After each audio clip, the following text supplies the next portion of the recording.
Dúpẹ́ lọ́wọ́ Ọlọ́run fún àǹfààní tó tún fún wa ní àkókò yìí láti wà lórí ètò yìí. Ẹ ṣé fún gbogbo ọkàn tí ó ń tẹ́tí sí wa ní gbogbo ìgbà lórí ètò yìí. Ó jẹ́ ìbùkún gbà láti mọ̀ pé ẹ̀ ń tẹ́tí sí ọ̀rọ̀ Ọlọ́run. Ẹ jọ̀ọ́ mo fẹ́ bẹ̀ yín pé kí ẹ mú bẹ́ẹ̀lì yín sí tòsí. Ẹni tí ò bá ní bẹ́ẹ̀lì kó jọ̀ọ́ kó lo àkókò láti tẹ́tí sí kíka ọ̀rọ̀ Ọlọ́run tí wọ́n kà ní gbangba fún wa. Ìwé ọba kìíní orí 12. Ìwé àwọn ọba kìíní orí 12. Mo fẹ́ ka ẹsẹ̀ bíi 5 níbẹ̀, ẹsẹ̀ 26 títí di ẹsẹ̀ 30. Ìwé àwọn ọba kìíní orí 12 ẹsẹ̀ 26 títí di ẹsẹ̀ 30. Ìbéèrè wípé Jeroboam sì wí ní ọkàn rẹ̀ pé nísinsìnyí ni ìjọba náà yóò padà sí ilé Dáfídì.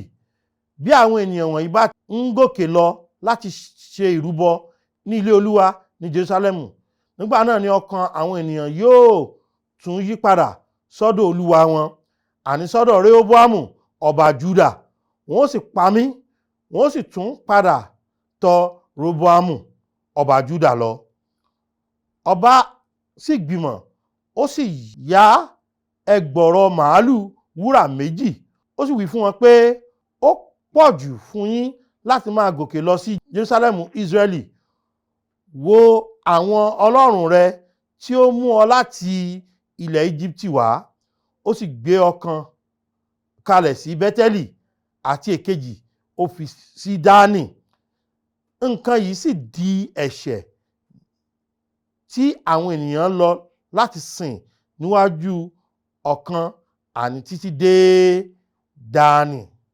Ìtàn tó wà níyìí jẹ́ ìtàn tí ó lágbára díẹ̀. Ìpè Ọlọ́run fi Dáfídì ṣe ọba dípò Sọ́ọ̀lù. Nígbà tí Dáfídì sì sùn, àbí kí ó tó sùn gan nínú Olúwa, ó ní Sólómọ́nì ọba ti jókòó lórí ìtẹ́.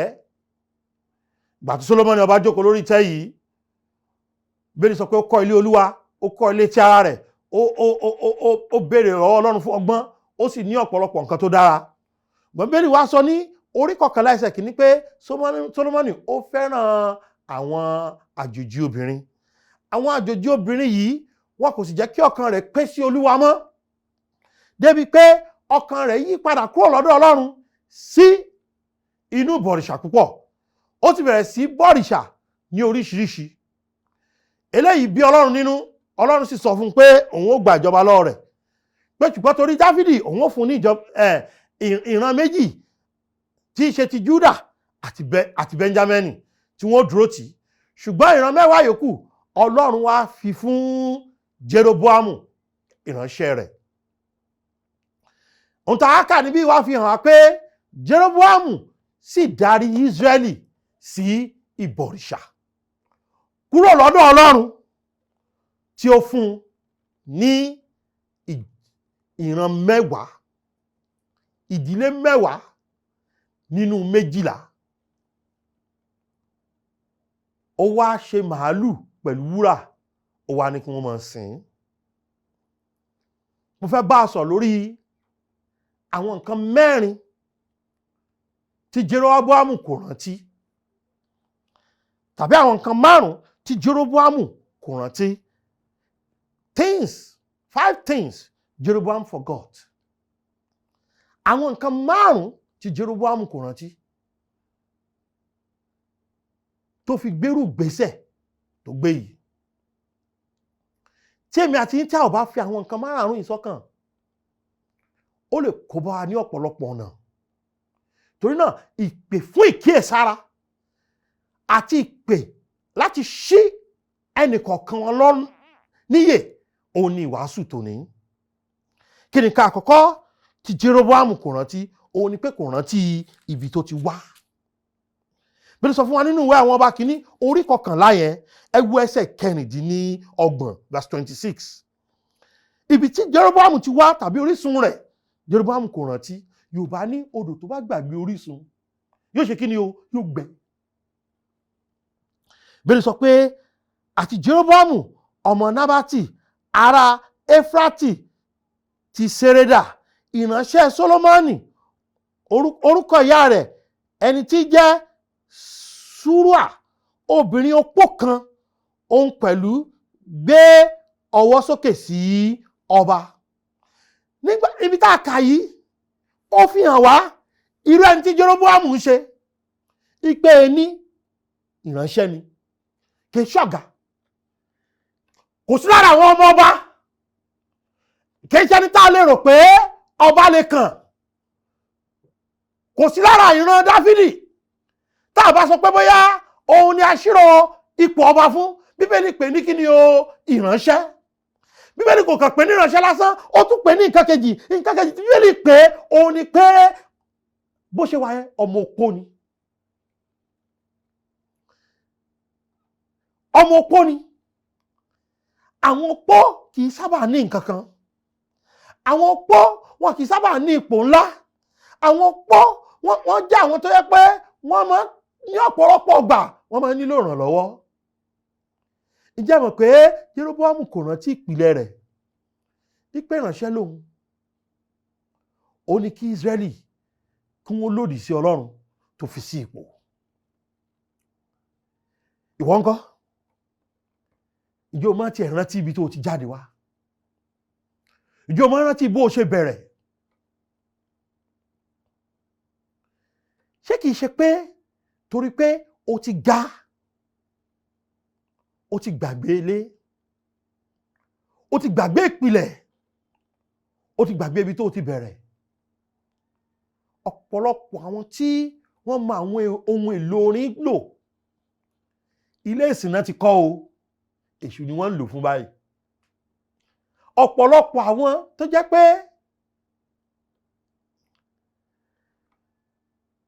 nígbà tí wọ́n ń kẹ́kọ̀ọ́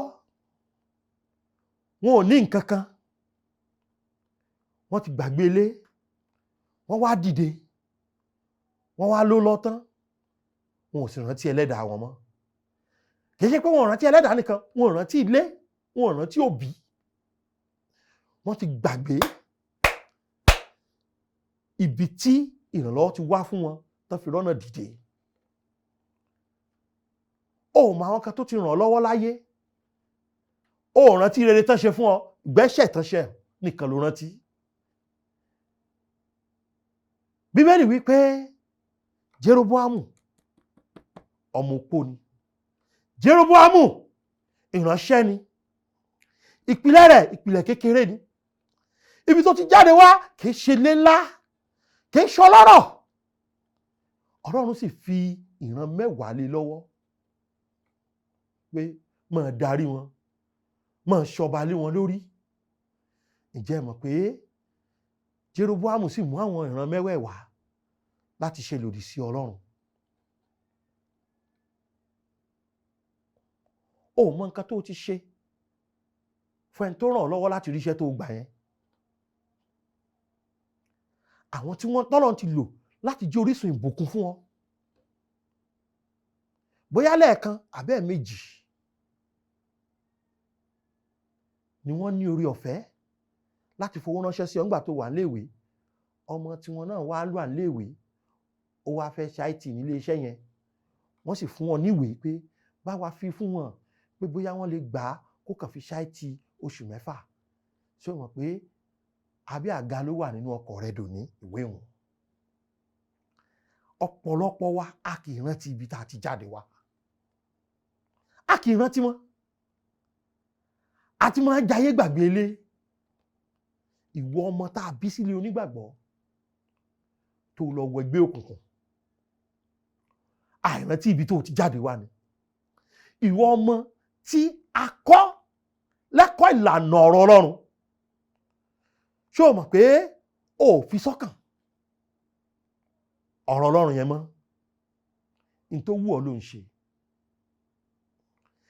Nǹkan àkọ́kọ́ tí Jeroboam gbàgbé ó ní ìpìlẹ̀ rẹ̀, ibi tó ti jáde wá. Nǹkan kejì tí Jeroboam gbàgbé, ẹ wo ọ̀rọ̀ Ọlọ́run pẹ̀lú mi, ó ní ìlérí Ọlọ́run. Ẹ̀yin náà wo ọba kìíní orí 11 yẹn lẹ́ẹ̀kan sí. Ẹ jẹ́ n kà láti ẹsẹ̀ 30 kó lè yé wa wípé Ajayi sì gba agbádá titun náà tí ó wà lára rẹ̀, ó sì fà á ya sí ọ̀nà 12. Ó sì wí fún Jeroboam pé ìwọ mú ẹ̀yà 10. Ẹ̀yà mélòó náà ni kó mú o? ẹ̀yà 10. Nítorí báyìí ni Olúwa Ọlọ́run Ísírẹ́lì wí pé, wò ó, èmi ó fa ìjọba náà ya kúrò ní ọwọ́ Sólómọ́nì, èmi ó sì fi ẹ̀yà 10 fún ọ. Ta ló sọ pé wọ́n fún lẹ́yà 10 o? Ọlọ́run. Ẹ wo ẹsẹ̀ karùndínlógójì. Bẹ́ẹ̀ ni, ṣùgbọ́n èmi ó gba ìjọba náà ní ọwọ́ ọmọ rẹ̀, èmi ó sì fi fún ọ, àní ẹ̀yà 10. Ta ló sọ pé wọ́n fún lẹ́yà? Ọlọ́run ló fún ní ìlérí tó dájú. Ṣé ti gbọ́ bí tọ́lọ́run ti yẹ ìlérí rí? Ẹ ti rí bí tọ́lọ́run ti kùnà rí? Rárá. Ẹ ti rí bí tọ́lọ́run ti gbàgbé ìlérí tó ṣe rí? Kì í gbàgbé. Ọlọ́run máa ń mú ìlérí ṣẹ ní gbogbo ìgbà ni. Ǹjẹ́ mọ̀ nǹkan ẹ̀yin ènìyàn Ọlọ́run tẹ́ ń tẹ́tí sí mi? Jeroboam ó gbàgbé ìlérí Ọlọ́run débi pé ó fẹ́ lo ọ̀nà tiẹ̀. Ó lo ọ̀nà tiẹ̀ láti mú ìlérí ṣẹ. Nígbà tí a ti yan Dáfídì ní ọba, a ti fọ̀rọ̀ àmì òróró yàn fún ọ̀pọ̀lọpọ̀ oṣù, ló tún fi ń gbé nínú aginjù, tó fi ń sá àsálà fún ẹ̀mí rẹ̀. Ẹ̀ẹ̀mejì ọ̀tọ̀ọ̀tọ̀ ló ní àǹfààní láti pa Sọ́ọ̀lù. Ǹjẹ́ nǹkan kò ṣe bẹ́ẹ̀? Ó fi ilẹ̀ ni. Kódà Bíbélì ní nígbà tó gé etí aṣọ rẹ̀ lẹ́ẹ̀kan, ọkàn rẹ̀ tó dá lẹ́bi wípé n tó ṣe ò dá. Kò fi ọ̀nà tiẹ̀ mú májẹ̀mú ṣẹ, kò fi èrò tiẹ̀ mú májẹ̀mú ṣẹ, kò fi ọgbọ́n tiẹ̀ mú májẹ̀mú ṣẹ, kò fi ètò tiẹ̀ mú májẹ̀mú ṣẹ. Wò ó jẹ́ kí Ọlọ́run kó mú ìlérí rẹ̀ ṣẹ. Ìlérí Ọlọ́run ni pé òun ó fún ní ìran 12, ìran 10, ẹ̀yà 10 nínú 12.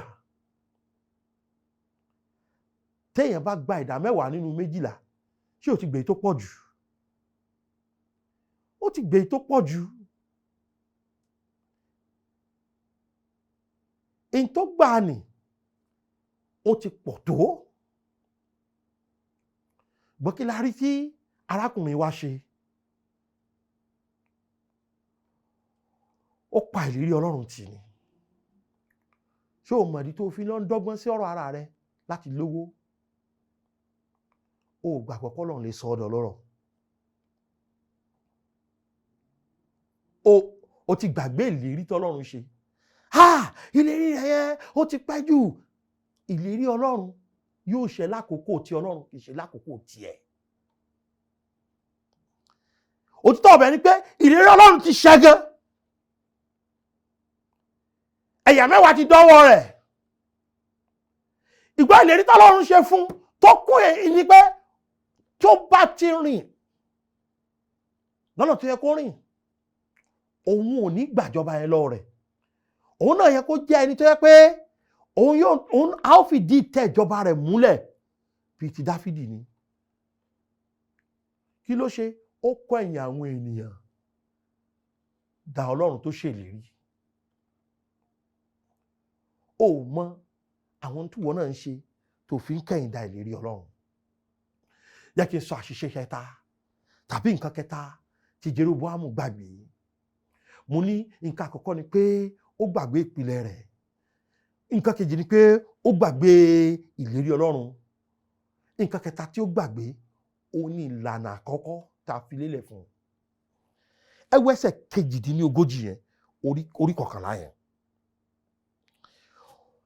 Ìlànà àkọ́kọ́ tá a fi lélẹ̀ fún ẹgbọ́ Bíbélì wípé yóò sì ṣe bí ìwọ bá tẹ́tí sílẹ̀ sí gbogbo tí mo pàṣẹ fún ọ, tí ìwọ ó máa rìn ní ọ̀nà mi, tí ìwọ sì máa ṣe èyí tí ó tọ́ lójú mi láti pa àṣẹ mi mọ́ àti òfin mi mọ́, gẹ́gẹ́ bí Dáfídì ìránṣẹ́ mi ti ṣe. Èmi ó sì wà pẹ̀lú rẹ, èmi ó sì kọ́ ilé òtítọ́ fún ọ, gẹ́gẹ́ bí èmi ti kọ́ fún Dáfídì, èmi ó sì fi Ísírẹ́lì fún ọ. Ṣé rí òfin àkọ́kọ́?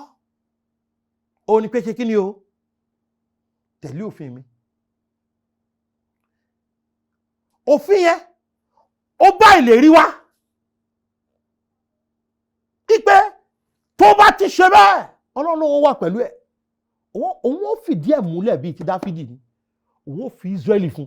Ọlọ́run ló sọ bẹ́ẹ̀. Ǹjẹ́ Ọlọ́run lè parọ́? Rárá. Ṣùgbọ́n kò tiẹ̀ rántí mọ́. Ṣé ẹ mọ̀ tó ṣẹlẹ̀? Ó gba ọkàn rẹ̀ láàyè láti rèròkèrò. Ẹ wo orí 12 yẹn lẹ́ẹ̀kan sí, ẹ wo ẹsẹ̀ 26. Bíbélì ní Jeroboam sì wí ní ọkàn rẹ̀ pé nísinsìnyí ni ìjọba náà yóò padà sí ilé Dáfídì. Ọlọ́run ò sọ fún pé ìjọba ó padà sí ilé Dáfídì o. Ṣé ẹ mọ̀ nǹkan? Ìlànà tọ́lọ́run fi lélẹ̀ fún kó tẹ̀lé, òun nìkan ló nílò. Tó bá ti tẹ̀lé báyìí, ìjọba kò lè padà sílé kíni o Dáfídì báwọn. Nítorí òun náà ni Ọlọ́run kò bá fi Ísírẹ́lì fún, ṣùgbọ́n kí ló ṣe? Ó lòdì sí pátápátá. Kí ni ìlànà tọ́lọ́run fún wọn pé kó máa ṣe? Mo tún máa sọ fáwọn ènìyàn pé àwọn kankan wà tó jẹ́ pé o ò nílò láti gbàdúrà lé lórí. Tó bá jẹ́ ẹni tó ń sàndá mẹ́wàá, Ọlọ́run sọ pé òun ò bá jẹun wí lórí rẹ̀. Tí orílẹ̀-èdè wa bá rẹ ara wa sílẹ̀, tá a bá wá ojú Olúwa, tá a yí padà kúrò nínú ìwà búburú, Olúwa lòun ó wo ilẹ̀ wa sàn. Ṣe báyìí kì í ṣe báyìí lọ́rọ̀ Ọlọ́run. Ṣùgbọ́n òótọ́ ọ̀bẹ ni pé àwa kì í ṣe apá tiwa. Ìlànà yẹn ọkàn wa ti lòdì sí. Tàbí sì gba ọkàn wa láyè láti lòdì sí ìlànà tọ́lọ́run fún wa. Ìfẹ́ inú wa la máa ń ṣe. Ṣé àpẹẹrẹ sì ti sọ wọn tẹ́lẹ̀ pé tẹ̀lé ọkàn rẹ yóò ṣe ọ́ darí. Ṣé ọ̀bẹ ni tí kì í ṣe ni darí? Ọlọ́run. Ṣé ọ̀bẹ ni tí kì í tọ́ni sí ojúgbọ́? Ọlọ́run. Ojú ọ̀nà lọ́lọ́run máa tọ́ni sí. Ibi àṣeyọrí lọ́lọ́run máa tọ́ni sí. Ọlọ́run kì í kùnà. Ọlọ́run kì í sì ṣìnà. Ṣé orí ọkàn rẹ ó lè ṣìnà? Ọkàn Jeroboam ó ṣìnà. Ọkàn ó ṣìnà pátápátá. Kò tẹ̀lé ìlànà Ọlọ́run. Àìtẹ̀lé ìlànà Ọlọ́run yẹn ó gba ọ̀pọ̀lọpọ̀ nǹkan lọ́wọ́ rẹ̀. Wò ó, kí ni nǹkan àkọ́kọ́ tó gbàgbé? Ó gbàgbé ibi tó ti wá.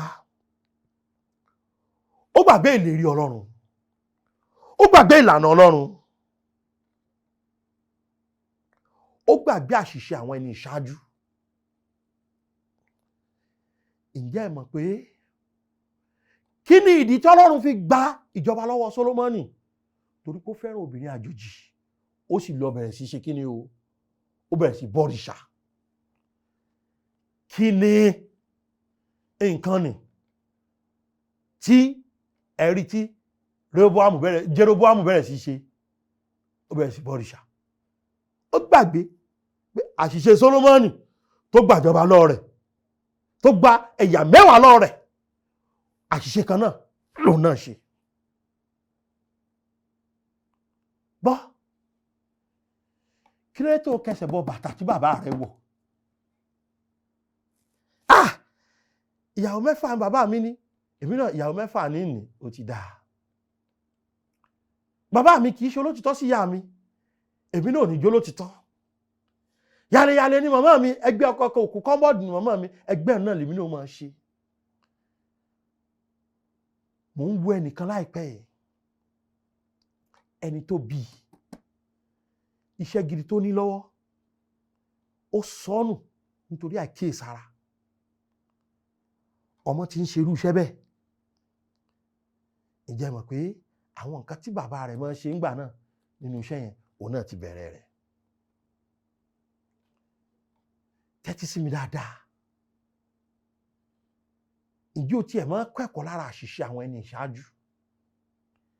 Kí ló dé tí Ísírẹ́lì fi rí ilẹ̀ Kénáánì gbà? Torí pé àbọ̀rìṣà làwọn tó wà ní ilẹ̀ Kénáánì, wọn kò sin Ọlọ́run tòótọ́. Kí ló dé tá a fi lé Ísírẹ́lì ní ilẹ̀ wọn lọ sí ilẹ̀ Bábílónì? Àwọn náà pẹ̀lú wọ́n bọ́ sínú bọ̀rìṣà. Kí ló dé tá a máa ń gbàgbé àṣìṣe àwọn ẹni ìṣáájú?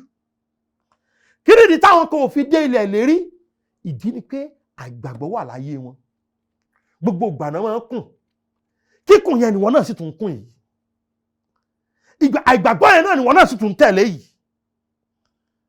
ṣerú ayé tó yẹ kó máa gbénu. Ó gbàgbé àṣìṣe àwọn ẹni ìṣáájú. Òun náà ṣe kí ni o? Òun náà bọ́ sínú ẹ̀. Kí ni parí?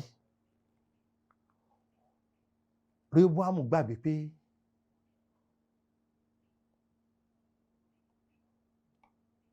òun kọ́ lòun fi àwọn sípò tó ń wá yìí. Ọlọ́run. Ó gbàgbé Ọlọ́run. Ọ̀pọ̀lọpọ̀ wa láti gbàgbé Ọlọ́run. Ó ti délẹ̀ tí ìṣe orílẹ̀-èdè Nàìjíríà mọ́. Ìwọ náà ti bẹ̀rẹ̀ sí lo yẹtí.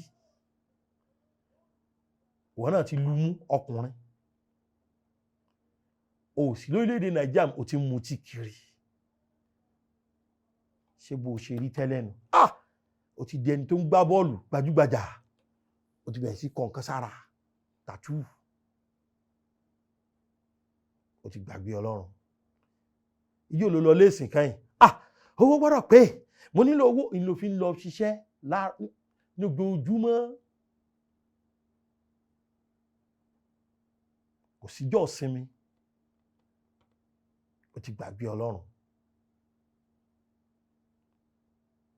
Ọlọ́run nìkan ló máa jẹ́ kéèyàn kórè kó délé. Èèyàn yẹ kó tiẹ̀ ní ọjọ́ tó fi ń sin Ọlọ́run. Yóò ló ka Bíbélì kan yìí. Mo lọ bí iṣẹ́. Wá chọ́ọ̀chì mọ́. Iṣẹ́ tó lọ́lọ́run pèsè fún ọ. Kọ́ ló rí lọ chọ́ọ̀chì mọ́. Iṣẹ́ ni ò jẹ́ kí n ráyè, òun ni òjò ráyè tọ́lọ́run. Bóyá ká ní kọ́lọ́run gba iṣẹ́ yẹn padà. Wòmí ọ̀rẹ́ mi. Má mà ṣe bí Jeroboam. Má ṣe bí Jeroboam. Ó gbàgbé ìpìlẹ̀ ibi tó ti wá. Ó gbàgbé ìlànà Ọlọ́run. Ó gbàgbé ìlérí Ọlọ́run. Ó gbàgbé àṣìṣe àwọn ẹni ìṣáájú. Ó sì gbàgbé ẹni tí jẹ́ Ọlọ́run fúnra rẹ̀. Má ṣe bá wọn. Torí pé ìkọ̀sẹ̀ burúkú ni máa ń mú wá àti ègún ayérayé. Padà sọ́dọ̀ ẹlẹ́dàá rẹ lónìí. Padà. Tún ronú. Ṣe àtúnṣe. Padà. Tún ronú. Ṣe àtúnṣe. Olúwa yóò ràn ọ́ lọ́wọ́. Mo fẹ́ kọ́lọ́run lò mí láti tọ́ ọ sọ́nà. Tó bá lè pè mí lórí 07038085652 07038085652 tàbí 07087682122 07087682122 tàbí 07055307492. Èyí tí mo pè kàn yìí ó ní WhatsApp wa. Ìwàláàyè Kristi kó máa bá yín gbé. Ó dàbọ̀. Oore ọ̀fẹ́ ṣá ni ìgbẹ́kẹ̀lé mi. Jésù kú fún aráyé, ó kú fún mi pẹ̀lú. Oore ọ̀fẹ́ ṣá ni ìgbẹ́kẹ̀lé mi.